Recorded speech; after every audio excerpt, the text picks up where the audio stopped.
Yooyaa kabajamtoota daawwattoota wiirtuu miidiyaa bakka jirtan maratti nagaan keenya isin haa qaqqabu. Sagantaan keenya inni kun sagantaa biyyaaf biyyeeti. Biyyaaf biyyee keessatti egaa dhimmoota biyyaatiin wal qabatan kan siyaasaa, diinagdee, hawaasummaa akkasumas ammoo taateewwan garaagaraa haala yerootiin wal qabatan illee kan keessatti isiniif dhiyeessinudha. Har'a immoo keessummaa addaa qabadhee isiniif dhiyaadheen jira. Keessummaan koo har'a egaa mana maree waloo paartiilee siyaasaa Itoophiyaatti itti gaafatamaa damee dargaggootaati obbo Girmaa Nagaasaa waliin jirra jechuudha istiidiyoo wiirtuu miidiyaa keessa. Egaa obbo Girmaan adda bilisummaa Oromoo keessattis qondaaladha. Isaan waliin turtii bareedaa kan taasisnu ta'a. Haga xumuraatti akka nama faana taatan isin affeera. Egaa qophii kana qopheessuun kan isin faana turu Lalisaa Lamuuti. Ogeessonni kaameraaf teeknikaaf Raawwal Abiraamiif Daawwaa Lamuun waliin jiru. Haga xumuraatti akka nama faana taatan ammallee irra deebiin isin gaafadha. Obbo Girmaa baga nagaan dhuftan. Leelatillee baga nagaan eegde. Jiruuf jireenya akkam? Jireenyi bareeda. Qabsoon siyaasaa haalli siyaasaaf haalli jireenyaa kun maalirra jirtu? Egaa Oromoo taanetti hunduu qabsoo keessa jira. Kanaaf jiruu wajjiniinis dhiibatuma jirra jechumaaf. Galatoom egaa turtii keenya sagantaa biyyaaf biyyeeti. Akkuma ajandaa qabanneeti jirutti biyyatti fufsiisuu keessatti dhaloonni hundumtuu dargaggoonis gahee mataa isaatii baachuu qaba. Saniif gama hojii hojjetaatii jirtaniin biyya haala kamiin itti fufaa, eenyuufaa wajjin itti fufaa, biyyaaf biyyi kun haala kamiirra jira kan jedhu waliin dubbanna. Mee biyya kana keessatti haala siyaasaa mijataa hin taane ture. Haala siyaasaa mijataa hin taane kana keessatti haala mijataa uumuudhaaf dameewwan garaagaraa, paartiilee garaagaraa, sosochiiwwan garaagaraatu jira. San keessaati manni maree waloo paartiilee siyaasaa Itoophiyaa yeroo dhiyoonas hundeeffamuu isaanii yaadatama. Mee gara dargaggootti osoo hin seeniin dura manni maree paartiilee siyaasaa kun kaayyoo maaliif hundeeffame? Paartiileen garaagaraa adda addatti mata kaayyoo mataa isaanii qabu, ilaalcha mataa isaanii qabu, kaayyoo qabsaan garaagaraa qabu. Mana maree paartiilee waloo jedhamanii Itoophiyaa keessatti ajandaa waliinii kana dhaabuun galmi isaa maali? Kaayyoon isaa maali? Haalli hundeeffama isaatii maal fakkaata? Kanarraa haa eegallu. Guddoo galatoomii Lalisaa. Egaatu akkuma kaasuuf yaaltetti gara jalqabaarra biyya kana keessatti rakkoo guddoon jiru rakkoo siyaasaati. Rakkoon siyaasaa kun immoo karaan ittiin furamuudhaaf deemamu keessaa tokko karaa paartiileen siyaasaa karaa filannootiin dorgomanii sagantaa barbaadan yookiin immoo sagantaa qabatan sana gurguranii biyya kana ceesisuu yookiin immoo filannoon darbanii mootummaa ta'uudha jechuudha. Haa ta'uti haala qabatamaa biyya keenyatti yoo ilaallu rakkoon biyya kanaa guddoon rakkoo siyaasaa ajaa ta'ee fi paartiilee jidduu garaagarummaa jira. Paartiileedhaa fi mootummaa jidduu garaagarummaa jira. Hundi isaanii akka adurriifantoota tolee guyyachuu barbaadani. So rakkoowwan kana furuudhaaf manni maree paartiilee siyaasaa Itoophiyaa hundeeffamee jira. Erga hundeeffames naannoo waggaa ja'a guutuudhaaf deema. Waggaa ja'an kana keessatti wantoonni hojjetamaa turan jiranii maaliif hundeeffamanii akkamitti hundeeffaman ka jedhuufi egaa haalli hundeeffama isaanii paartiileen walitti dhufan kun erga jijjiirama biyya kanaatti sochii qeerroon Oromoo taasisaa tureen jijjiiramni biyya kanatti dhufeera. Paartiileen biyyaan baa turan gara biyyaatti galaniiranii. Baay'een isaanis gara boordii filannootti dhiyaatanii galmaa'anii jiran jechuudha. So manni maree paartiilee siyaasaa kun gaafa walitti dhufanii kan karaa boordii filannoo biyyoolessaatiin galmaa'anii seera warra qabeessa ta'antu mana maree waloo hundeeffatan jechuudha. Mana maree waloo hundeeffatanii kaayyoon inni guddaan biyya tokko irrattidha kan hojjetanii tarii sadarkaa federaalaatti warri dorgoman jiranii sadarkaa naannootti illee warri dorgomanii hojjetanii jiranii ka galmaa'an jechuu gooti boordii filannoo irratti ta'us hundumti isaaniituyyuu akka heeraa fi seera biyya kanaatti biyya kanaaf hojjennaa sagantaan keenya diriirfamu hundi isaa kan uummata biyya kanaa giddu galeessa godhatudha ka jedhu waan jiruuf ayidooloojiinis gargar ta'u sagantaan siyaasaas gargar ta'u garuu waliin hojjechuu hin dandeenya ka jedhuudhaan hundeeffame jechuudha. So 2011dha kan hundeeffame. Gaafa hundeeffamu gaa tokkoffaa jalqaba irratti paartiilee jidduu sodaan akka hin jiraan walitti dhufeenyi sirnaa akka jiraatu walitti dhiyaatanii gamaa gamana yaadota walitti darbachuurra mana tokko ta'anii yookiin immoo teessoo tokkorra ta'anii yaada walii hubachiisuu sagantaa walii wal barsiisuu garaagarummaa isaan jidduu jiraatullee sagantaa sana akka walii kabajanii wajjiniin hojjetaniif biyyaaf hojjeta waan ta'eef walitti dhiyaatanii akka hojjetaniif dimokiraasii akka piraaktis godhaniif waliigalteen biyyoolessaa akka jiraatuuf hundeessanii jechuudha. Kana qofa miti mootummaa fi paartii jidduu garaagarummaan akka hin jiraanne garaagarummaa sagantaa qofni akka jiraatu jechuun sagantaan ideoloojiin hundumaatu gargari paartileen kanarraa kan hafe garuu walitti dhiheenyi jiraachuu qaba. Garaagarummaan akkuma jirutti ta'ee wanti wal dandeessee waliin hojjettu jira waan ta'eef atis mootummaa ta'uu deemta inni mootummaa ta'ee hojjetu osoo sin dhiibin garaagarummaa walii kabajanii akka waliin jiraatanii fi kaayyoon inni tokko kana inni bira egaa biyya kana keessatti akkuma waliin beeknu akka seeraa fi heera biyya kanaatti wantoonni hojjetaman baay'een isaa xiqqaadha, parsantii xiqqoodha. Hooggantoonni paartilee hidhamuutu jira, miseensonni dhaabbilee hidhamuutu jira. Sadarkaan kan jiran hunduma isaanii paartii tokko tokko jechuun hin danda'amu. Baay'een isaa ni hidhamaa ni daraarama. Sanarratti dippiloomaasii hojjechuudha karaa boordii filannoo biyyoolessaatiin wal ta'anii mootummaa wajjin maaliif hidhaman maal sababni isaanii kan jedhuun namni seera malee akka hin hidhamneef seerri feera akka kabajamuuf kalallee waliin hojjechuudhaa fi manni marii kun hundeeffame. Inni biraa inni guddoon kan ammas hojjetamaa jiru mariin biyyoolessaa akka jiraatudha. Waliigalteen biyyoolessaa akka jiraatudha. Waliigalteen biyyoolessaa dhabamuun rakkoo biyya kanaaf even biyyi kun gara diigumsaatti ishee oofaa jira waan ta'eef waliigalteen biyyoolessaa jiraachuu qaba. Kanarratti immoo hunda caalaa kan hojjechuu danda'u paartii biyya bulchu dabalatee paartilee siyaasaa mana marii amma hundeeffame kanaadha. So manni marii kun akka kanaan hundeeffame kaayyoon isaa paartilee 160 ta'anii kan hundeeffaman bitootessa 2011dha. Amma marsaa afuraffaarra jira. Of keessaa egaa caasaa qaba. Koree hojii raawwachiistuu ni jira. Koreen dhaabbii seeraa ni jira. Koreewwan qunnamtii kan paartilee siyaasaa ni jiranii akka kanaan jiru. Gama dameewwan birootti yoo ceenu immoo hundeeffama isaa keessa si kaasuu barbaadanii waggaa tokko reefu kan guunnu dameen dargaggootaa ijaaramee jira, kan dubartootaa ijaarameera, kan qaama irrattoota illee ijaaramee jira jechuudha. So kan dargaggootaa egaa bara darbee onkololeessa keessadha kan ijaarame almost waggaa tokko guunneerra jechuudha. So kana fakkaataa isin jechuu barbaade. Tolemi garuma jalqaba hundee isaarratti ati sidee fudhadha.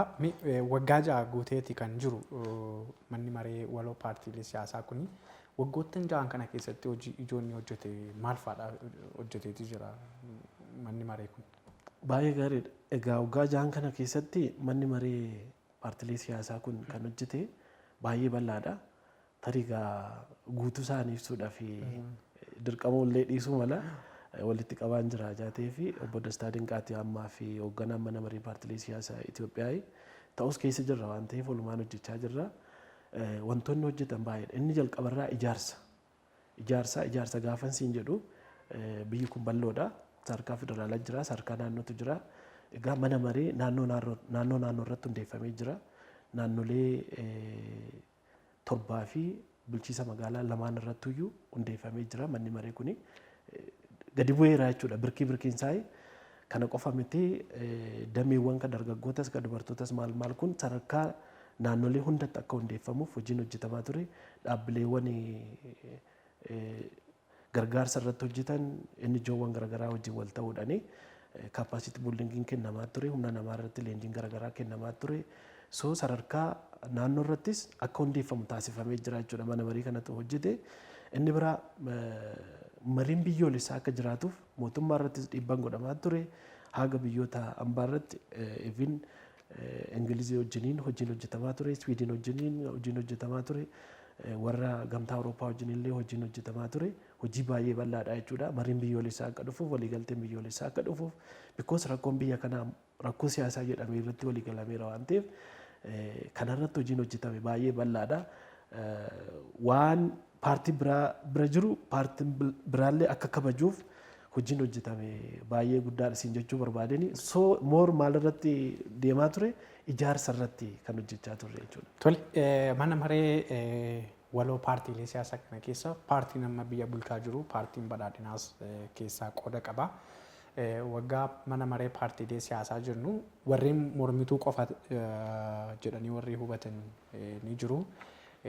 Garuu hubannoon namootaa sun maalirraa madda yaadi kun maalirraa ka'a kan jedhuuf warra paartii morman qofatu ijaarame immoo dhuguma paartiin biyya bulchus keessatti hirmaatee jiru kunis ajandaa isaa qabatee keessa jira.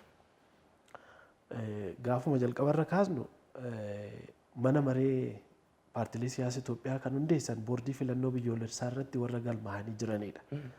Kana jechuun paartiin biyya bulchaa jiru warri bilchiginnaas miseensa jechuudha. Bakka bu'aa qabanii bakka bu'aan isaanii egaa gammaatti kan jiru obbo Alamuu Simeeti. Isaantu bakka bu'aadhaan jira. So paartiin biyya bulchullee achi keessatti miseensa jechuudha. Waan mootummaan itti jirullee gaafa yaa'ii waliigalaa gaggeeffamu baay'ee manni marii paartilee siyaasaa kun itti waamamni isaa mana marii waloo ka paartiitu jira. Gaaraa mikir beet kan jedhamu jira. Achi keessa warri filatamanii hojii hojjetantu jiranii achirratti paartiin biyya bulchurree gabaasa waan dhiyeessu qaba. Waan hojjechaa jiru waan dhiyeessutu jira.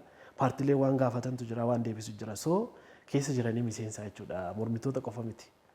Yeroo tokko tokko mana maree waloo paartiilee siyaasaa kanaa erga mootummaanis keessa jiraate mormitoonni garaagaraanis erga keessa jiraatanii ilaalchi isaan mootummaa wajjin qaban maaltu garaagarii kan jedhan jira. Maal jettu?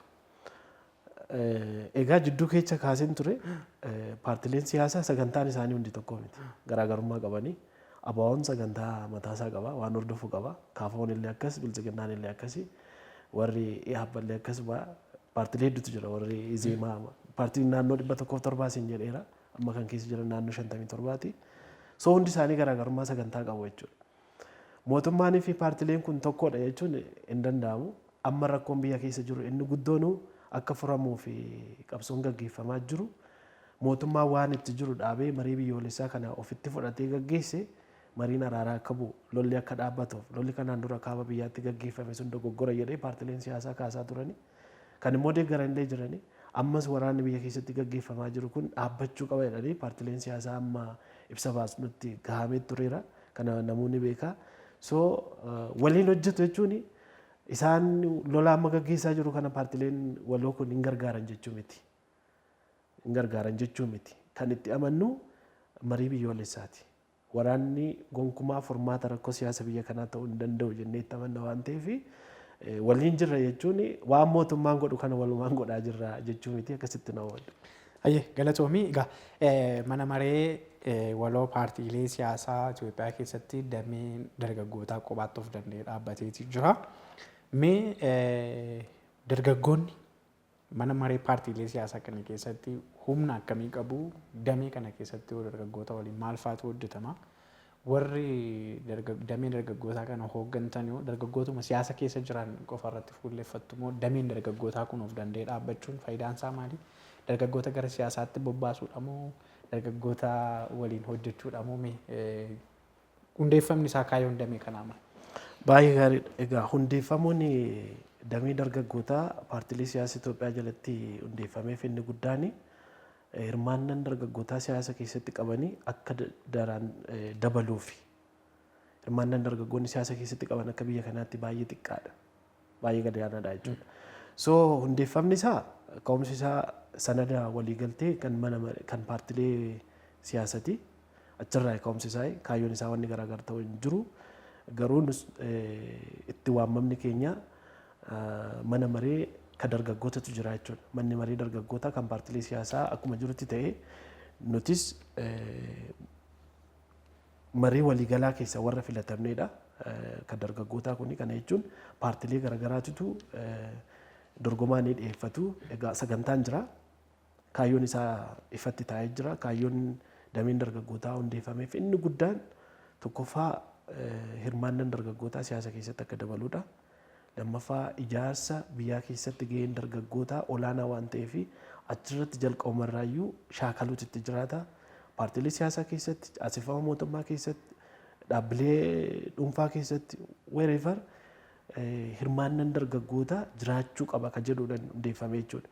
So kanaaf gaafa kun hundeeffamu dameen kun koree hojii raawwachiistuu 5 qaba.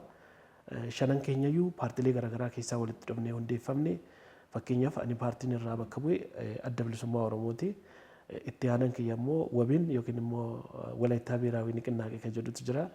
Inni lammataa barreessaan Innaat paartii keessa inni tokko immoo Boongarraa inni itti aanaan Saarkaattaanatti kan jiru immoo kan Affaar irraa bakka bu'e jechuudha. So 5 keenyayyuu paartii garaagaraa irraa kan filatamnedha jechuudha. So gaafa hojjennu gaa ideoloojiin keenya gargaraadha, sagantaan keenya gargara. Garuu kan irratti walii gallee hojjennu akkaataa sananni hirphuudha manni marii paartilee siyaasaa Itoophiyaa irratti walii galan sana bu'uura godhachuun isarraa fudhanneeti isumaan hojjenna jechuudha. Ta'us sagantaa mataa keenyaa qabna, karoora mataa keenyaa qabna, sadarkaa naannoleetti akkuma sadarkaa federaalaatti ijaarame kana sadarkaa naannoleetti dameen dargaggootaa akka ijaaramu godhameera. Finfinnee dabalatee Direedawaa naannolee sadarkaa kan hafe naannoo Tigraay, Affaarii fi Benishaangul Gumuz irraa kan hafe dameen dargaggootaa ijaaramee jira jechuudha. So kaayyoon inni guddaan akkuma isin jedhe paartilee siyaasaa keessatti ijaarsi dargaggootaa bakka kenniinsi dargaggootaa jiraachuu qabaadha. Caaseffama mootummaa keessattis hirmaannaan dargaggootaa eessattuyyuu jiraachuu qaba. Siyaasa keessatti akka hirmaatan, ijaarsa biyyaa keessatti akka hirmaatan, marii biyyoolessaa keessatti akka hirmaatan kanarra dhiibbaa gochuudha. Sanaafis hojjechaa jirra jechuudha. Kanaadha. Tole, mee waan dargaggootaatti erga fuula keenyaattis deeffanneeti adeemsi ijaarama siyaasaa biyya kanaa waanuma hundi keenya beeknu qubas qabnu dargaggoonni xiyyeeffannoon isaan qaban gama hojiidhuma biraa yookaan mormii yoo ta'e dargaggootatu fuuldura jira. Wantoota awareness uumuu danda'an tokko tokko irratti dargaggoonni ni jiru. Garuu aangoo siyaasaa biyyattii keessatti ta'uu danda'a, paarlaamaa keessatti ta'uu danda'a, dhimmoota garaagaraa keessatti ta'uu baay'ee mul'atan akkuma ati kaastu. Poolisiin biyya kanaa fi dargaggoonni hariiroo isaan waliin qaban waan qorattan qabdu dhiibbaan dargaggootarra jiru maali? Tarii siyaasatu dargaggoota irratti dhiibbaa geessise moo dargaggootatu siyaasa geggeessan kanaaf milkaa'uu dadhaban jettanii yaaddu? Baay'ee gaariidha. Bu'uurarraa silaa waan ta'uu qabu yaa dubbannu. Silaa biyyi takka ka dhaalu boruu egeree biyya tokko bu'uura ka ta'u yookiin immoo qaamni abdii dargaggoodha. Boruu dargaggoon biyya dhaalee biyya bulchaa. Dargaggoon boruu biyya dhaalee bulchu sun biyyi sun waan barbaadde haa taatu boruu dhaalee ka bulchu suni har'a shaakaluutti itti jiraata. Liidarshiippii har'a baruu qaba. Bulchiinsa baruutti itti jiraata. Gaggeessummaa baruutti itti jiraata. Rakkoo xinxaaluutti itti jiraata. Furmaatas xinxaaluutti itti jiraata jechuudha. So biyya boruu dhaaluudhaaf deemu, bulchuudhaaf deemu, hoogganuudhaaf deemu har'a immoo bakka jiru sanitti shaakaluu qaba jechuudha dargaggoonni. So sanaaf amma akka ati jette imaammanni yookiin poolisiin jiraayii kan jedhu sun murteessaadha jechuudha. Poolisiin dargaggoota giddugaleessa godhatee bahee akka biyya kanaatti hin jiru. Laallis jira riisarchiiwwan gaggabaaboos gaggeessineerra. Dargaggoonni maxxantoota ta'aniiti dhaabbileen hundi isaanii itti fayyadamu malee paartii biyya bulchuu dabalatee dargaggoon of danda'e istiishiniin mataan isaa ijaarame yookiin immoo dhaabbanni ka dargaggootaa waa hundarraa bilisa ta'e dhiibbaa kamirrayyuu bilisa ta'e deeggarsa mootummaatiinis haa ta'u dhaabbilee dhuunfaa garaagaraatiin dargaggoon of danda'anii akka bahaniif akka guddatanii naamusa qabaatanii akka guddataniif taasisu hin jiru.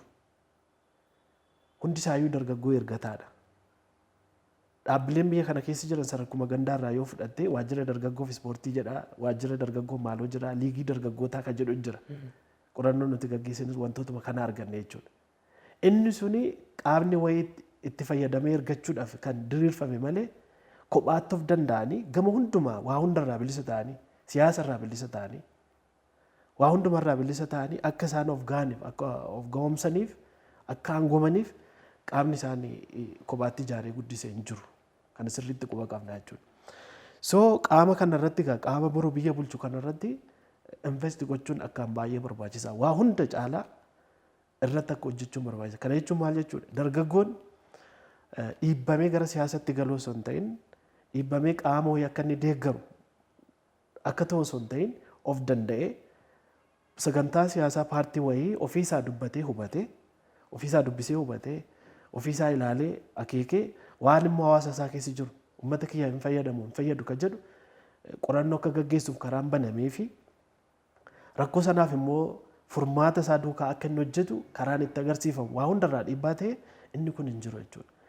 Sun akka jiraatuuf sadarkaa ardaattis, sadarkaa onaattis, sadarkaa godinattis, sadarkaa caffeetti haa ta'u nuti haga jennu haga paarlaamatti dargaggoon bakka bu'aa ofii qabaatee of danda'ee ijaaramuu qabaadha. Because boru ka biyya dhaalu isa waan ta'eef waa hundarraa dhiibbaa hundarraa bilisa ta'e lafa qorannoo bakka itti gaggeessan ofumaa immoo furmaata bakka itti gaggeessan sana ta'uu qaba. Hamma paarlaamaatti hamma mana marii federeeshiniitti bakka bu'aan dargaggoo jiraachuu qaba sagaleen dargaggootaa dhaga'amutti jiraata. Siin jechuu barbaade tanan wanni ta'aa jiru hundumsaa dargaggoon keessaan namamu. Garuu dargaggoon immoo of danda'e akka inni deemee waan sana raawwatu uummata ofii giddu galeessa godhatee fedhii ofii giddu galeessa godhatee akka inni waa raawwatu hin jiru siin jechuu barbaade tananii akka mootummaa biyya bulchuuttis akka paartilee siyaasattis yoo ilaalle ijaarsi dargaggootaa baay'ee xiqqaadha siin jechuu barbaade. Biyyatti fufsiisuu keessatti akkuma mata dureen sagantaa keenyaas biyyaaf biyya jedha. Caalaatti biyyatti fufsiisuu biyyi nagaa ta'uu qaba. Biyyi itti fufuu qaba. Dhaloonni dhalataa hin guddataa biyyi itti fufaa deemaa walirraa fuudhiinsi kun fiigicha akka walirraa fuudhuuti. Biyya itti fufsiisuu keessatti ga'een dargaggootni qaban akka biyyaatti paartii tokko keessa dargaggeessi hin jiru taanaan gatii hin qabu beekamaadha. Biyya keessatti illee akkasumee saayinsii siyaasaanis ta'u jiruuf jireenya hawaasa keenya keessas jiru ta'u biyya itti fufsiisuudhaaf ga'een dargaggoomee hagamitti hirmaama. Biyya takka itti fufsiisuudhaaf ga'een dargaggootaa olaanaadha. Wirtuu lafee dugdaati beekta. Biyya tokkoo fi dargaggoon wirtuu lafee dugdaati. Kana jechuun ga'een isaanii olaanaadha. Oomtutti hin dorgomuu hin danda'u. Diiguudhaafis ijaaruudhaafis dargaggoonni olaanoodha jechuudha. Kanaaf qaama kanarratti investi gochuun dirqama kan jennuuf ijaaramuu qaban kan jennuuf dhiibbaa hundumarraa bilisa ta'anii of danda'anii haa baratan haa ijaaraman kan jennuuf kanaaf jechuudha. Kana jechuun maal jechuudha? Qaama kamiyyuu yoo fudhatte akkuma addunyaattu paartilee kamiyyuu haa ta'u qaama mootummaa kamiyyuu haa ta'u qabatee kan inni hojjetu dargaggoodha jechuudha. Dargaggoodha. Fiigee kan sii qaqqabu dargaggoodha. Fiigee kan diina sirraa buusu dargaggoodha. Kan si utubee biyya takka ijaarsisu dargaggoodha. Har'a lolli biyya kana keessatti iddoo baay'eetti gaggeeffamaa jira. Akka addunyaattis gaggeeffamaa jira. Dirree lolaa keessa kan jiru dargaggoodha. Humni hidhatee deemu hundi isaa dargaggoodha. So gaheen dargaggoota ijaarsa biyyaa keessatti qaban baay'ee olaanaadha. Qaama kana akka toluttis akka baduttis abbaatu ijaara. Isa fuuldura jiru paartii siyaasaas haa ta'u mootummaas haa ta'u akka inni itti qabatee ijaaru santu murteessaadha malee gaheen dargaggoonni ijaarsa biyyaa keessatti biyya takka bulchuu keessatti gaheen isaanii baay'ee olaanaadha jechuudha. Dimookiraasii har'a barachaa yoo deeman sadarkaa mana barumsaa sadarkaa gadaanaadhaa kaasee hanga manneen barnootaa olaanutti yoo dimookiraasii barachaa deeman naamusa gaarii barachaa yoo deeman rakkoo qofa osoo hin ta'in rakkoo duukaa qaama furmaataa ta'anii akka isaan shaakalan yoo gochaa deeme biyyi isaan boru ijaaran illee biyya dimookiraatawaa taateedha kan isaan ijaaruu danda'an. Because chaalenjiiwwan garaagaraa barachaa dhufu waan ta'eef. Garuu biyya kanatti egaa rakkoon guddoon dargaggoonni hirmaannaa siyaasa keessatti qaban baay'ee xiqqaadha. Rakkoon immoo baay'eedha. Gama siyaasaatiin rakkoodha. Gama diinagdeetiinis rakkoodha. Gama hawaasummaatiinis rakkoodha. Egaa sana ilaaluu ni dandeenya jechuudha. Gama siyaasaatiin rakkoon maa inni, gama diinagdeetiin rakkoon maa inni, gama hawaasummaatiin rakkoon maa inni kan jedhu ilaaluu ni dandeenya jechuudha. Tole, mana maree paartiilee siyaasaa waloo kan Itoophiyaa kana keessatti hooggana waliigalaasaa kana gama mana maree jedhu kana keessatti aangoodhaan yoo ilaalle dargaggoonni hagam hirmaannaa qabu. Isinuma biratti jechuudha. Baay'ee gaariidha. Egaa nu biratti kaayyoon keenya inni guddaanu hirmaannaa dargaggootaa guddisuudha ajaa ta'ee fi nu biratti shanan keenya iyyuu torbaadha lama miseensota ta'anii warri jiranii shanan keenya iyyuu dargaggoodha. Kadamee dargaggootaatti kan inni akka waliigalaatti kan dargaggoonni keessa jiru hooggantoota olaanoo keessa itti dura ta'an obbo Dastaadha. San keessa gaheen dargaggoo maal fakkaata siin jechuu kooti. Okay, akka mana maree paartilee siyaasaa Itoophiyaatti hirmaannaan dargaggoota mana marichaa keessatti qabanii dhugaa dubbachuuf taanan gaariidha. Garuu wanti achitti ilaalamuun itti jiraatu gaafa manni maree paartilee siyaasaa kun hundeeffamu paartiluma siyaasaa giddu galeessa godhatamee waliigalteen biyyoolessaa akka dhufuuf garasitti akeekame malee dargaggoota giddu galeessa akka godhatee dhufe miti. Gara dhumaarra akka dhufe maa inni yoo dargaggoonni hin jiraanne paartiin tokkoyyuu itti fufuu hin danda'u biyyi tokkoyyuu itti fufuu hin danda'u ajaa ta'ee fi dargaggoon miseensa qofa ta'ee achi keessatti hirmaachuu osoo hin taane of danda'anii dhaabbata mataa isaanii ta'anii mana maree mataa isaanii hundeeffatanii hojjechuu qabu kan jedhuun walii galame jechuudha. So manni maree hojii guddoon isaan hojjetaniyyuu manni maree dargaggootaa akka hundeeffamu gochuudha. Manni maree dargaggootaa hundeeffamuu caalaa dargaggoonni of danda'anii akka ijaaraman sadarkaa federaalaatti sadarkaa bulchiinsa magaalaa lamaan irrattuu sadarkaa hunduma irrattuu akka isaan ijaaramanii amma godinatti akka hojjetan illee wanti walii galee jira jechuudha. So inni sunuyyuu hojjetamee jira. Inni kunuyyuu fakkeenya ta'uu ni danda'a. Paartilee keessatti ilaallee irra siin jedheera. Paartileen siyaasaa paartuma tokko yoo fudhattee giddugaleessan caaseffamni isaanii sagantaan isaan baafatan dargaggoo giddugaleessa godhataa yoo jette hanqina guddaatu jira jechuudha. Aangobsuun barbaadanii aangoo nurraa fudhata jechuutu jira. Nu caalinaa jechuutu jira. Egaa biyyi kun baay'inaan rakkoo hedduutu xaxamaatu jira. Aadaan dimokiraasii kun maallaqaan dhufaa, firummaan dhufaa, agartee walitti aanummaan dhufaa waan akkasii sun borceera waan ta'eef dargaggoo kan ofitti warri siksine ni jiran. Paartilee hunda jechuu komiti. Paartilee muraasni ni jiran. So sana cabsuudhaaf manni marii paartilee siyaasa Itoophiyaa guutumatti dargaggoonni of danda'anii akka hojjetaniif karaa baneera. Kun hojjechaa jira siin jechuu barbaade. Tole galatoomii mee garma marii biyyaalessaatti nutti si deebisa. Marii biyyaalessaa yeroo ammaa kana koomishiniin hundeeffame sochii gaariitu mul'ata. Haa ta'uutii malee garuu umuriin isaa dheerataati kan inni jijjiiru hojiitti seenuudhaa fi mareen godinaalee naannolee garaagaraa irratti yeroo gaggeeffamu ni mul'ata. Koomishinii marii biyyaalessaa Itoophiyaa kana keessatti manni maree waloo paartiilee siyaasaa qooda gamii qaba, gumaacha akkamii kennaa jira, akka damee dargaggootaatti dhimma kanarratti maaltu hojjetamaatii jira? Baay'ee gaariidha. Egaa mareen biyyoolessaa bu'uurarraa wanti inni barbaadamee fi waliigalteen biyyoolessaa akka dhufuuf. Waan kanaaf immoo koomishiniin maree biyyoolessaa ijaaramee jira. Sana keessatti gaheen mana maree paartilee siyaasa Itoophiyaa gahee olaanaa taphatu. Achi keessatti hirmaannaan isaanii olaanaadha. Ka'umsa hundeeffama koomishinii kanaatiifis mana marii paartilee siyaasa Itoophiyaati. Even haga paarlaamaatitti wanti kun deemamee akka sochiin godhamuufillee dhiibbaan godhamaa ture baay'ee olaanaadha. Kanaaf waliigalteen biyyoolessaa akka dhufuu fi sochiin manni marii paartilee siyaasa Itoophiyaa godhaa jira olaanaadha. Nus akka dargaggootti hojiin hojjechaa jirru xiqqaa miti jechuudha. Bu'uurarraa mareen biyyoolessaa maal barbaachisa kan jedhu ilaaluun barbaachisaadha. Egaa akkuma waliin argaa jirru erga jijjiirama sochii qeerroo Oromootiin dhufees wantoonni danqaa ta'an hedduutu jiranii karri banamanii karri cufame jira. Karri cufame suni marii biyyoolessaatiin banamuutti jiraata kan jedhu ejjennootu jira jechuudha. Lolaan furmaan dhufu egaa rakkoon biyya kanaa rakkoo siyaasa ta'e irratti walii galleerra. Rakkoo siyaasaa kana immoo qawweedhaan furuu hin dandeechu. Humna waan qabaattis humnaan bulchitee wanti itti fufsiistu hin jiraatu. Kanaaf lola dhaabaati mariin biyyoolessaa murteessaadha. Marii biyyoolessaa jechuun paartilee siyaasaa qofa odoo hin taane qaama muunfataa hundasaa kan biyya kana keessa jiru heeraa fi seera biyya kanaatiin kan bulu rakkoo ofii akka inni ibsatu carraa kennuufi. Kan immoo dhugaa qabu dhugaan isaa akka galu gochuufi. Kan immoo sobaan deemu lakkii sobaadha kun irraa deebi jedhanii marii waliin mari'achuudha. Taa'anii yaada wal jijjiirudha. Ani kanan barbaada. Heeraaf seera biyya kanarra dhaabbadha ani kanan barbaada kana naa kenni. Mufachiisatu jira mufataatu jira jechuudha biyya kanatti.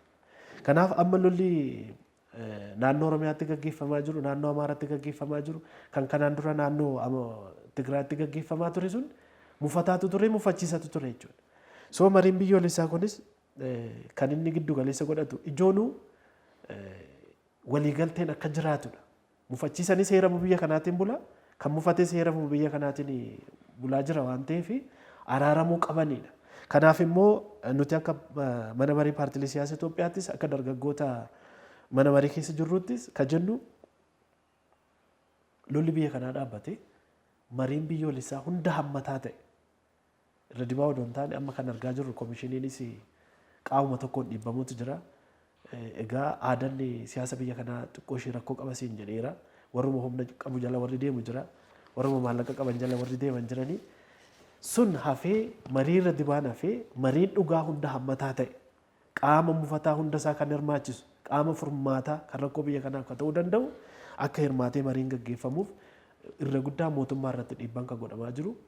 So kanaaf gaheen paartileen taphachaa jiran olaanaadha siin jechuu barbaade. Manni maree paartiilee kun wayita marii biyyaalessaa simatu yookaan immoo hojiitti akka galu dhiibbaa geessisu paartii keessaa bakka bu'ee mana maree paartiilee keessatti hirmaate ilaalcha isaa qabateetti immoo akkuma mana maree paartiilee siyaasaatti ilaalcha waloo dhimma marii biyyaalessaa irratti qabdu. Moo paartiilee keessaa dhuftan ilaalcha mataa keessaniidhaan marii biyyaalessaa hordoftu.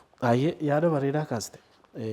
Paartileen siyaasa Itoophiyaa gaafa walitti dhufanii waa waloo sanada hir'uusiin jedheera mana maree waloo qabu sanada sanaan hoogganamu jechuudha. Sanada sanaan hoogganamu jechuun gaafa walitti dhufan dhimma biyyoolessaa irratti marii gaggeeffatu.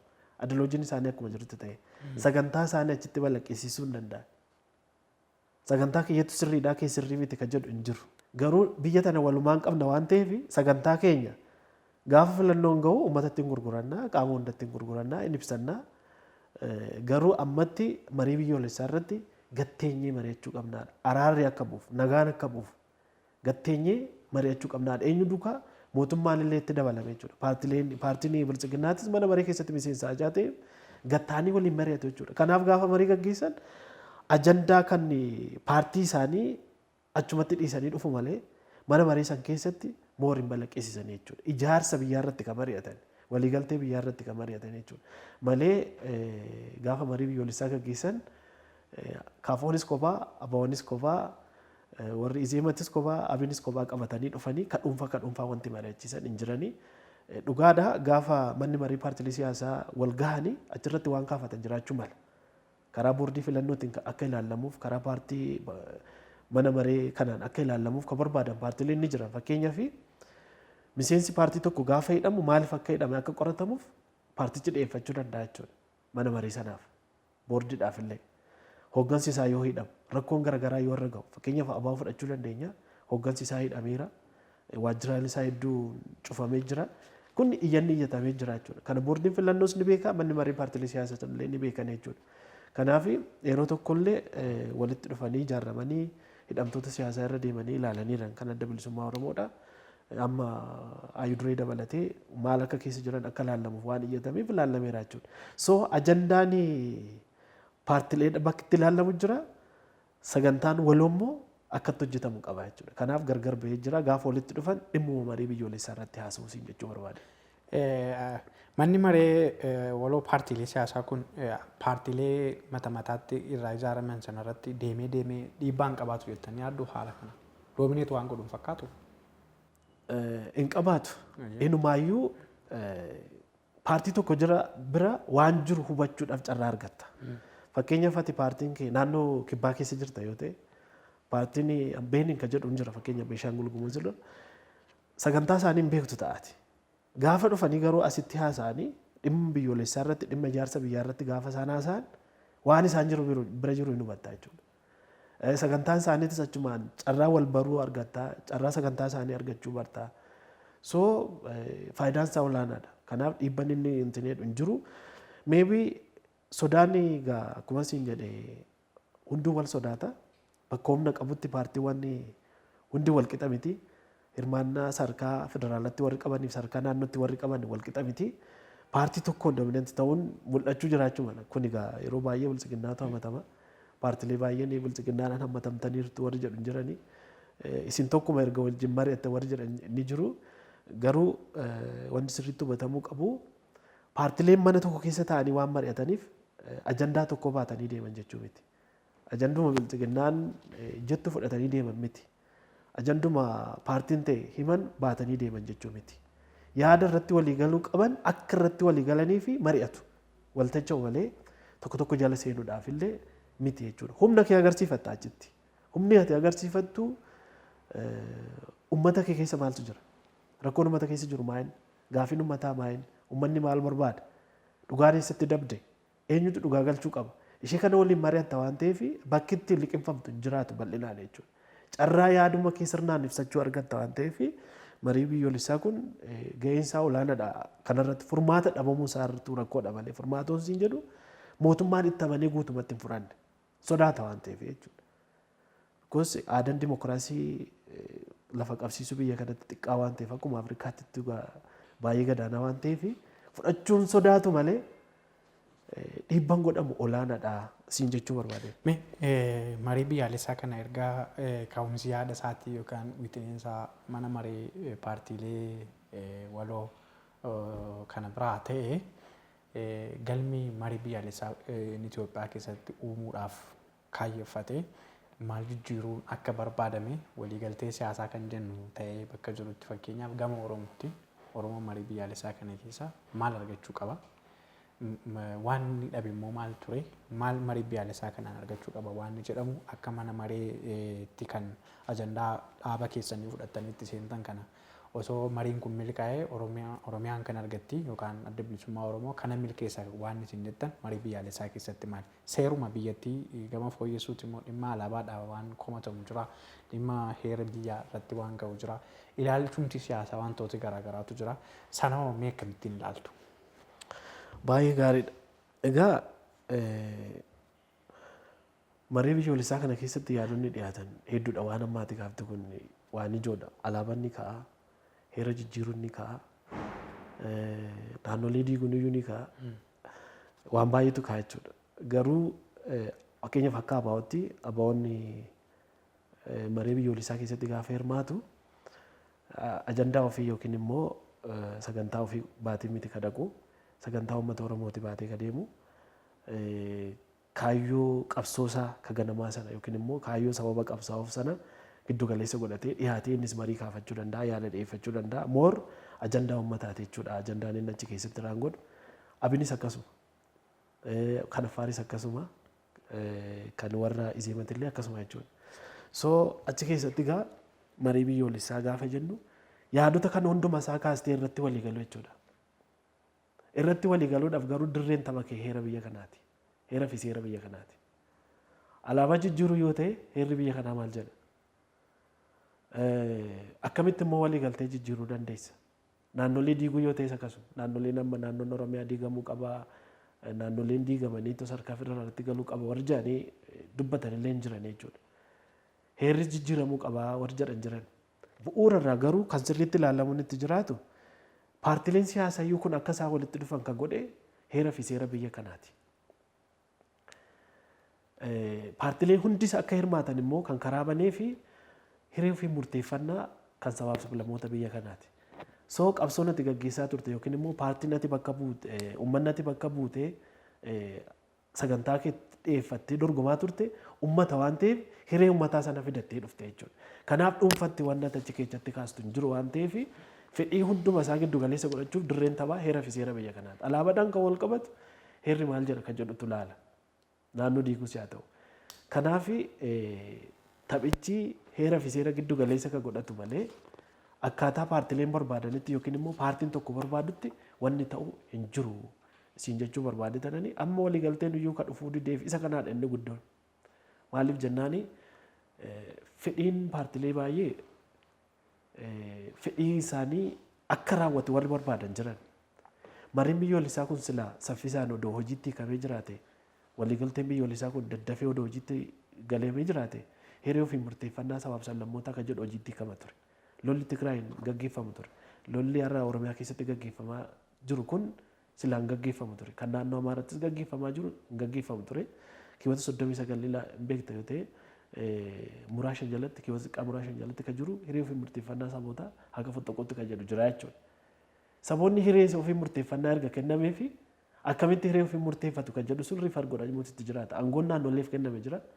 Aangoon mootummaa federaal kenname jira. San jidduutti rakkoowwan jiran jechuudha. Akka heerri jedhutti hiikuu fi akka paartiin fedhii ofii jedhanitti hiikuuf deemutu garaagarummaa fidee mariin biyyoolessaa kun irree haga har'aatti harkifatee lolatti seenname malee baay'ee murteessaa ture odoo araarri biyyoolessaa dhugaa gaggeeffame siin jechuu barbaada. Tole. Galatoom yaadota gaariidha kaa'aa jiranii mee miseensonni mana maree paartiilee waloo Itoophiyaa 160 oltu ture. Kan amma jiran immoo gara 50 ol 60 hin caalan natti fakkaata. Warreen kun fedhii isaaniin warra keessaa ba'an immoo warreen boordiin filannoo biyyaalessaa haqedha.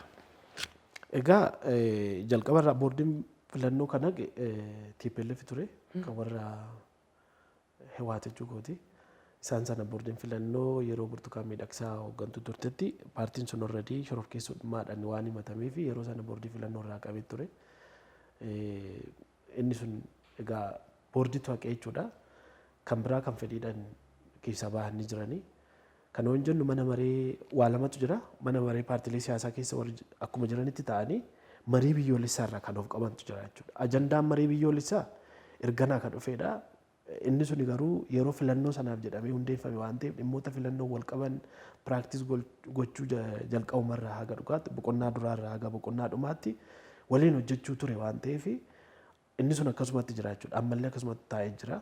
Garuu marii biyyoolessaa kanarraa paartileen of qaban jiranii ABO dabalatee KFO dabalatee paartilee baay'eetu jiranii naannoo paartilee ja'a ammas warri dabalaman jiran anatu addan baafate malee.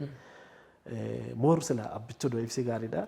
Kanaaf warri irraa of qaban jira. Maaliif of qaban kan jedhu dhufe immoo iyyanii dadhabanii warri dhiisan jiran. Mariin biyyoolessaa kun mariin dhugaa gaggeeffamuu qaba. Maqaadhaan marii taa'ee itti fufuun ittiin jiraatu. Araarri dhugaa dhufuu qaba. Ijaarsa biyyaaf erga jedhame irratti walii galamee deemamuu qaba. Kanammoo mootummaan fudhachaa hin jiru waan ta'eef dhagaa irratti bishaan naquudha waan ta'eef dhiisuun wayya warri jedhanii of qaban jiranii. Inni kaanis immoo warri itti fufee jiru jira jechuudha.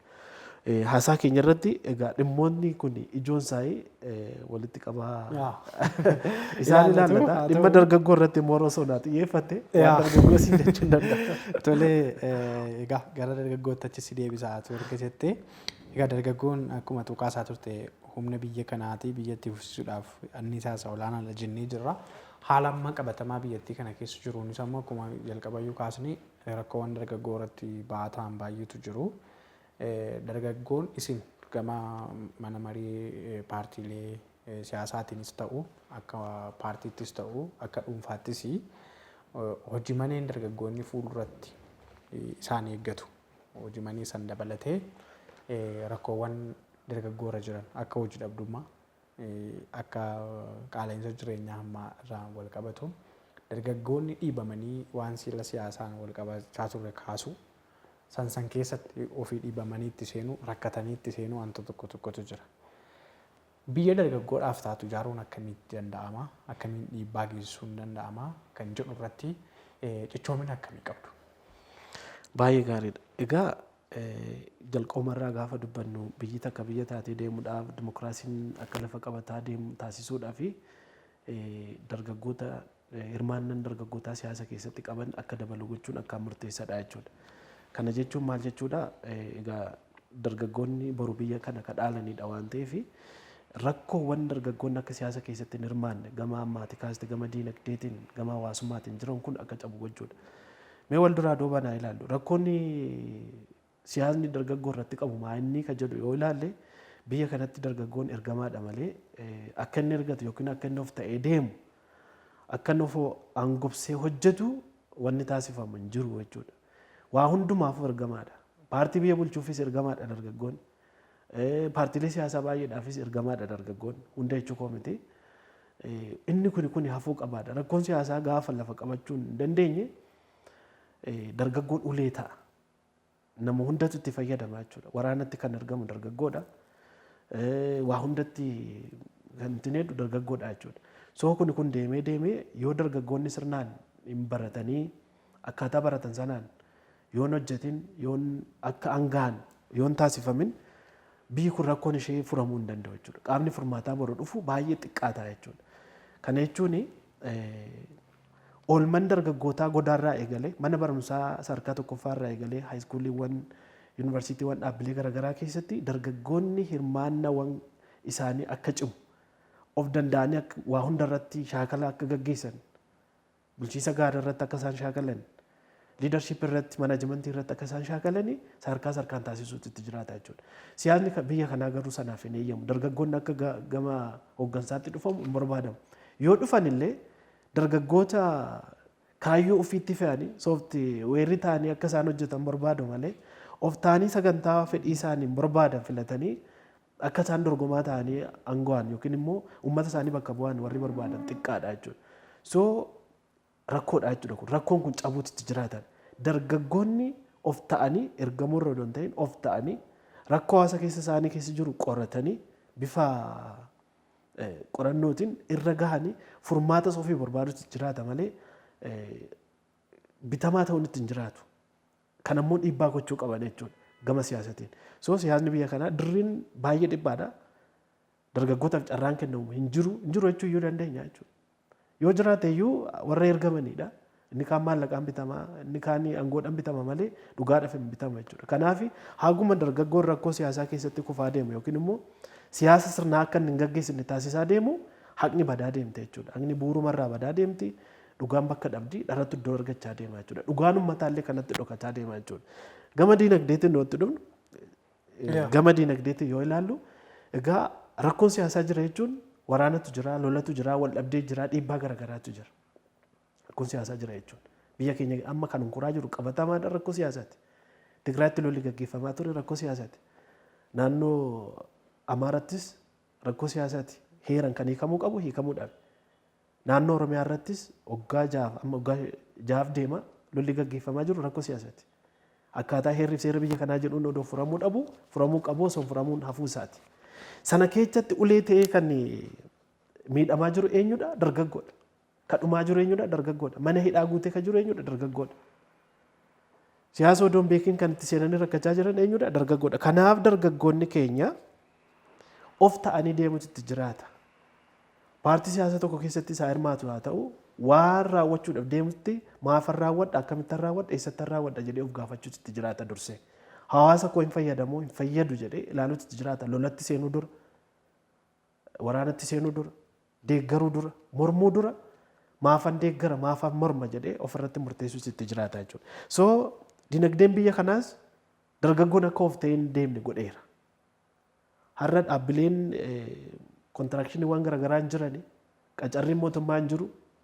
Miidiyaadhaanis dhageenye jirra. Qaamni dhaabbilee olaanoo irraa eebbifamee bahu carraa hojii hin argatu. So eessatti kufaa naannee waraana seenaa inni kun baqattoota ta'a inni kun hedduun isaa godaanaa jiran jechuudha. Kanaaf inni kunis rakkoo ta'ee jira jechuudha.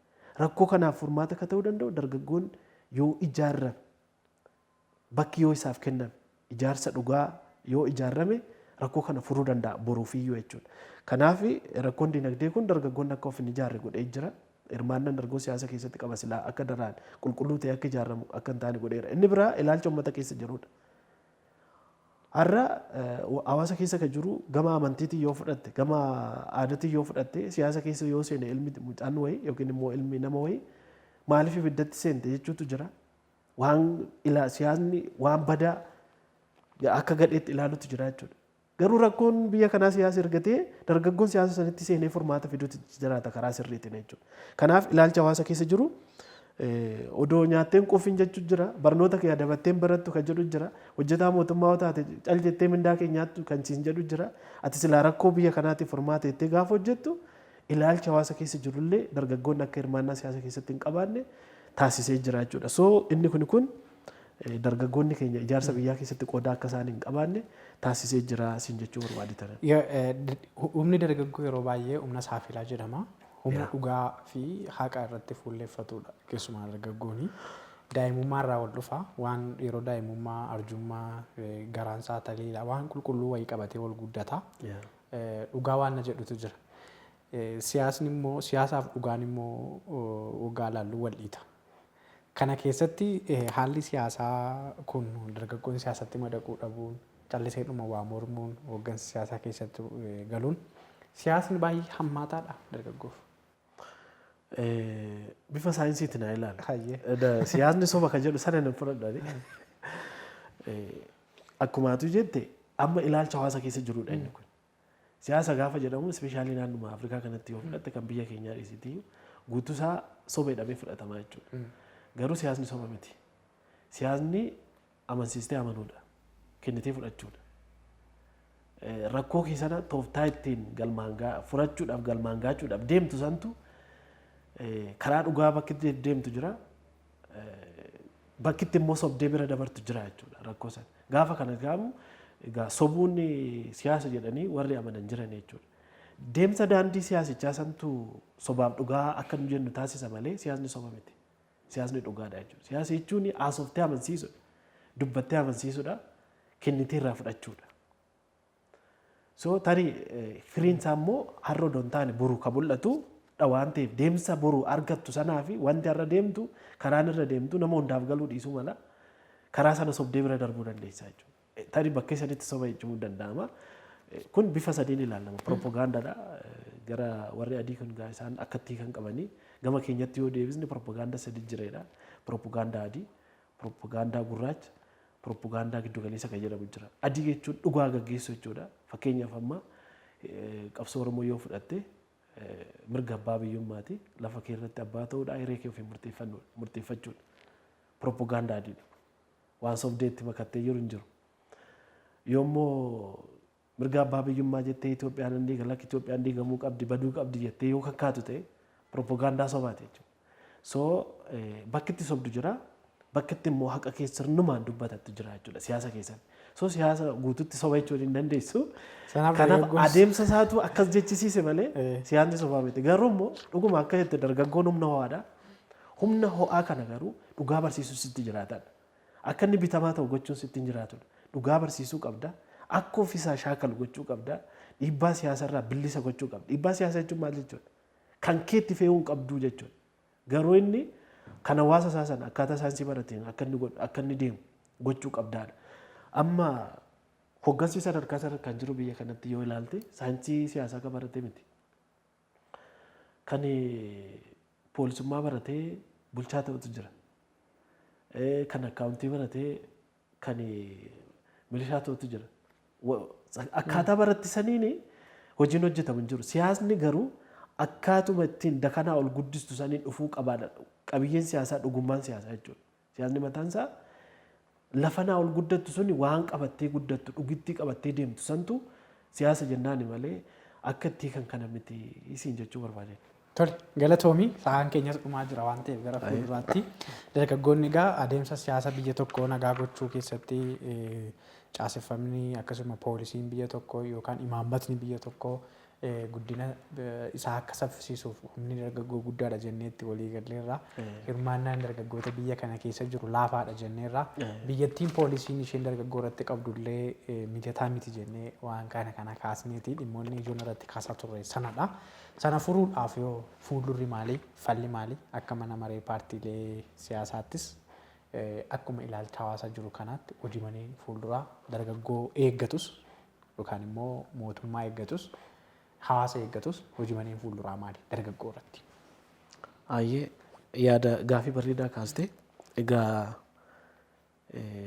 akka keenyatti akka dargaggoo mana maree paartiilee siyaasaatti imaammata irratti jalqabumarraa yoo kan hojjechaa turre jechuudha. Imaammanni biyya kanaa dargaggoo giddu galeessa kan godhate immoo kan godhannedha. Paartiileen siyaasaa hirmaannan isaan dargaggoota bakka qaban caaseffamni isaanii dhuguma dargaggoo hammataadha moo hammataa miti kan jedhudha jechuudha ilaaluuf kan yaalle. Faalladha jechuudha bakka baay'eetti. Paartiileen siyaasaa mormitoonni mataan isaanii dargaggoota ciraa kan hin qabne jira. Jaarsolumti dhumtii kan bara dargis kan bara wayyaanis warrumti paartii hoogganaa turan jechuun dargaggoo jaarsolumti warri ta'anii hojjetantu jiran jechuudha. Kan hogguun siin jedhu paartiileen maaliif hooggansa dargaggoo godhan siin jechuu koo miti. Caaseffamni isaanii dargaggoonni akka siyaasa keessatti darbaa dhufan akka isaan guddatan gochuu irratti hanqinni jiran jechuudha.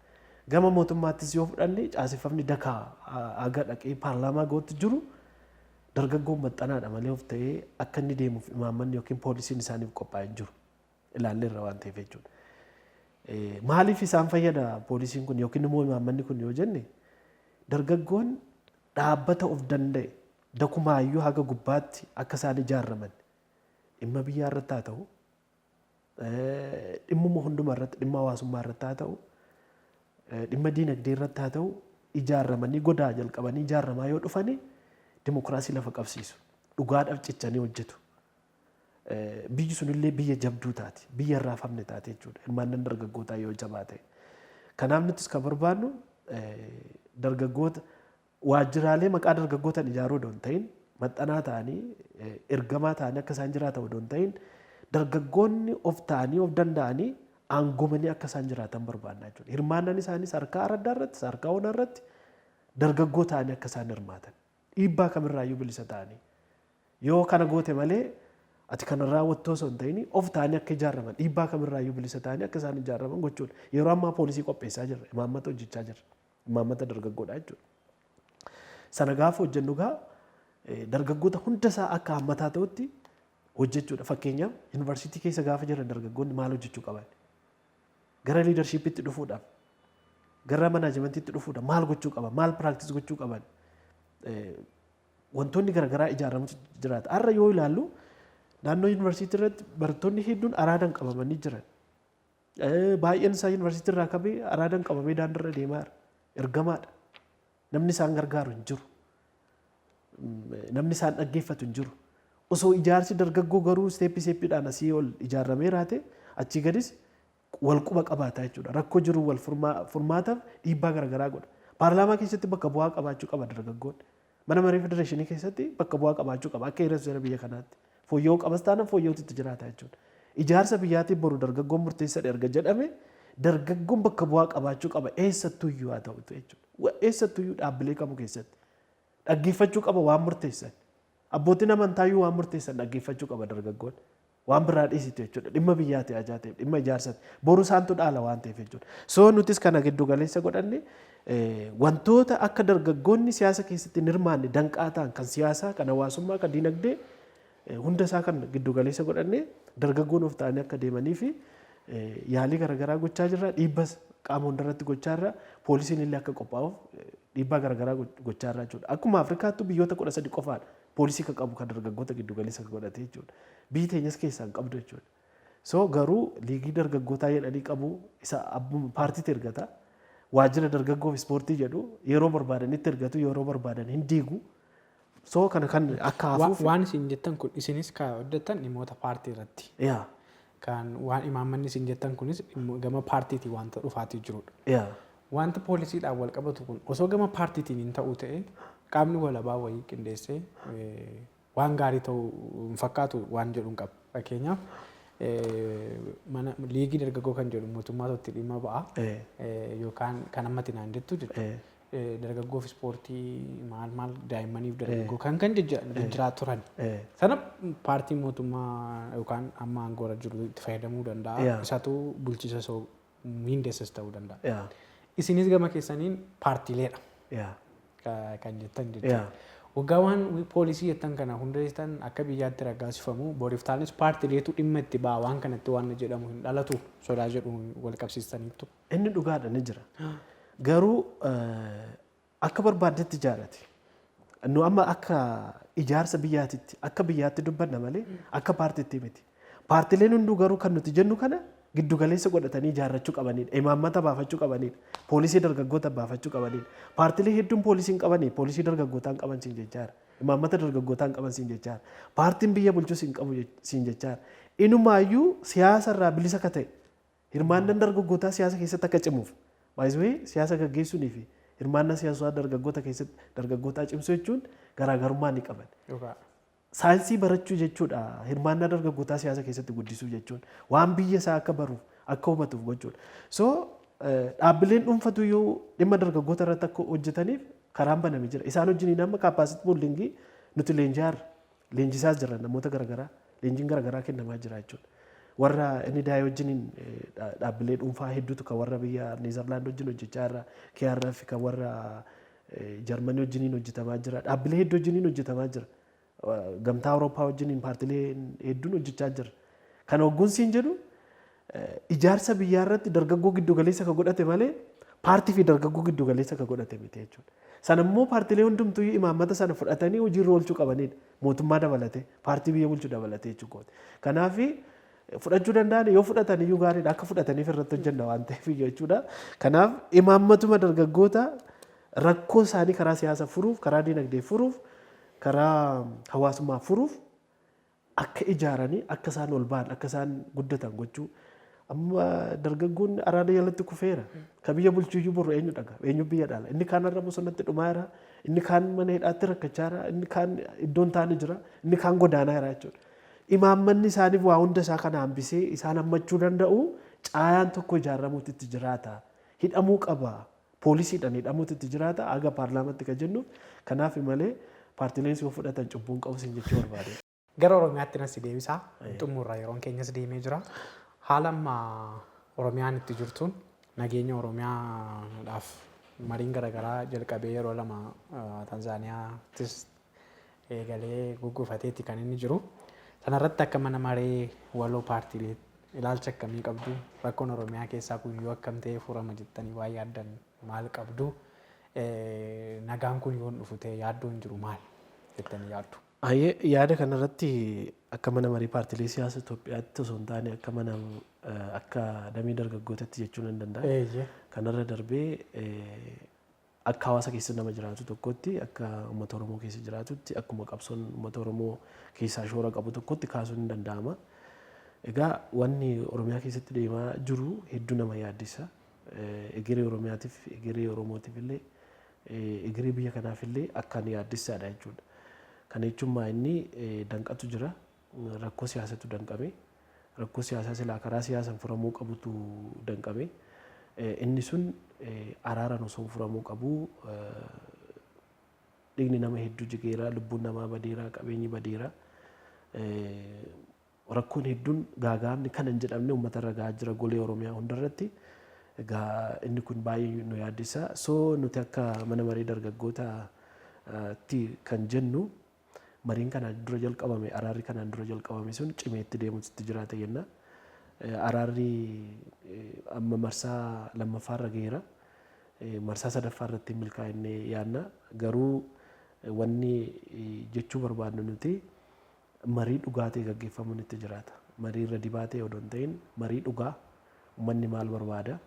Warri siyaasa gaggeessu qofa odoo hin ta'in gaggeessitoota qofa odoo hin ta'in marii dhugaa uummanni maal jedhaa ka jedhu sana sirriitti dhaggeeffachuun bu'uura irraa rakkoo ka ta'e maa inni ka jedhu sun dhufuutti jiraata jechuudha. Yoo rakkoon Oromiyaa keessa jiru kun yoo furmaata hin argatin sadarkaa biyyaattuu biyyi nagaa argatti jechuun hin danda'amu. Har'a yaaddoo hedduutu jira. Mootummaan gara kaabaatti lola kanaan dura gaggeeffamaa ture irratti furmaanni godhan jiru. Isarratti yaaddoo qabna. Dhimmi Walqaaxxa Gadeedhaan wal qabatu furmaata hin arganne. Dhimmi waraanni Eertiraadhaa biyya keessa daangaa Itoophiyaa keessaa bahuudhaan wal qabatu akka mana mariitti illee yeroo baay'ee irratti dubbanneerra waan ta'eef guutumatti waraanni Eertiraadhaa daangaa Itoophiyaa gad lakkisee hin baane inni sun yaaddoo guddaadha. Inni sun yoo son furamin naannoo Amaaraatti immoo faannoo wajjin nama mootummaan wal waraana jira. Waraana guddaatu gaggeeffamaa jira. Baay'ee qabeenyi badaa jiru. Waraanni daangaa Itoophiyaa keessatti gaggeeffamu kamiyyuu qabeenyi badu lubbuun namaa badu kan biyyuma kanaati. Qabeenyi badus lubbuun namaa badus kanuma biyya kanaati. Dhufees amma gaa Oromiyaa keessattis itti fufiinsaan gaggeeffamaa jira. Kanaaf nu akka keenyatti waraana kanaaf ulee ta'ee kan amma dhumaa jiru dargaggoodha. Kan godaanaa jiru dargaggoodha. Kan mana hidhaatti daraaramaa jiru, baafamee kan ajjeefamaa jiru, kan dhagahaa jiru dargaggoodha.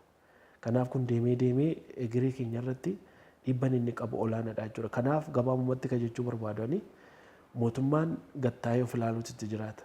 Biyyan boruu nan bulcha jedhee yookiin immoo filannoodhaan uummanni na filate jedhee ilaalu kun nan bulchaa jira jedhu kun har'a osoo ajjeefamaa jiru waraanni irratti banamee qabeenya irratti barbadaa'ee dantaasaa yoon tiksin yoon eeginiif yaaddoodha jechuudha. Boruu rakkisaadha bulchuudhaaf jechuudha. Kanaaf araarri dhugaa hunda hammataa ta'e kan dhugaa kan paartilee siyaasaa hundaa hirmaachise qaama mufatee bosona jiru wajjiniin araara dhugaa gaggeessitutti jiraata. Irra dibaan hafuu qabaa siin jechuu barbaade.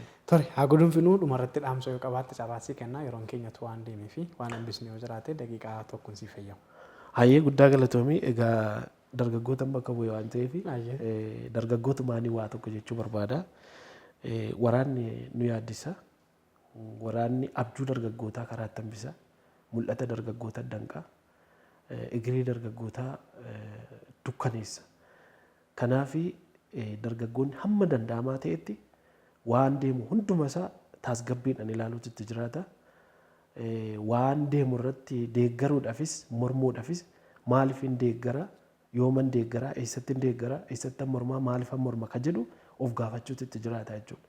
Kanarra darbee rakkoon siyaasaa kun rakkoon siyaasaa biyya kanaa karuma siyaasatiin akka inni furamu akkaatuma seera fi heera biyya kanaatiin akka inni furamu qaama dhiibbaa godhamuu qabu irratti dhiibbaa gochuutti jiraata jechuudha. Rakkoon hawaasa isaa keessa jiru rakkoo kiyya jedhee itti amanee fudhachuutti jiraata. Rakkoo sana immoo karaa ittiin furmaata argachuu danda'u irratti of kennee hojjechuutti jiraata jechuudha. Har'a qaamni dargaggoon humni ho'an kan quba qabu kan silaa dhiibee rakkoo kana dhiibee gara furmaatatti fiduu danda'u kan callisetu jira. Kan of qabetu jira jechuudha. Inni sun dammaquutti jiraata. Dhugummaadhaanii quuqama biyyaa qaba taanaan dargaggoonni akkaataa hubate sanaan kan galeef sanaan dhiibbaa godhee rakkoo keessa akka baanuuf biyya dimokiraasiin ijaaramte biyya barbaannu sana akka ijaarrannuu fi gaheen dargaggootaa olaanaa waan ta'eef dargaggoonni karaa kanaan akka hojjetan asumaan dhaamuu barbaada. Dargaggoonni eessattuu of ta'uu qabanii dhiibbaa kamirrayyuu bilisa ta'anii ijaarramuutti jiraata jechuu barbaada. Guddaa galatoomna. Yeroo keessa gootee istiidiyoo keenyatti argamuudhaan yaada bal'aa biyyaaf biyya sagantaa jedhu irratti wiirtuu miidiyaa waliin turtii taasisteef maqaa daawwattoota wiirtuu miidiyaatiin hedduun si galateeffadha. Biyyi itti fufuu qabdi. Biyya kan itti fufsiisu humna dargaggoota guddaadha. Kana irratti sagantaa keenya irraa daawwattoonni keenya waa hedduu hubataniiru jedheen yaada. Hedduun si galateeffadha. Ayyee isinillee warri miidiyaa wiirtuu miidiyaa asitti naaf feertanii yaada kiyyan irraa fudhachuu keessanii guddaa galatoomadha. Isinis reefu daaddeechaa jirtanii kana caalaa akka guddatanii immoo uummata keenya tajaajiltan asumaan isin hawwaa guddaa galatooma. Ayyee ulfaadha. Kabajamtoota daawwattoota wiirtuu miidiyaa sagantaan biyyaaf biyya keenyarraa turtiin nuti obbo Girmaa Nagaasaa waliin taasisaa turre kana fakkaata ture. Waa hedduu irraa barataniitu jedheen yaada. Keessattuu humni biyya kana itti fufsiisuu jiraachisuu seenaa haaraa hojjechuu danda'u humna dargaggootiin dargaggoon keenya fuuldurri maali kan jedhuuf falli harkuma dargaggoo jira kan jedhu waan baay'ee kaasnee dubbataa waan turreef egaa waan baay'ee isinii guduunfineerra jennee abdannaa nu daawwachuu keessaniif hedduun isin galateeffadha. Lalisaa Lamuun ture ogeessonni kaameraaf teeknikaa Boontuu akkasuma Daawaa fi Firaawal Abiraam waliin turanii waan daawwattaniif horaa bulaa deebana nagaatti.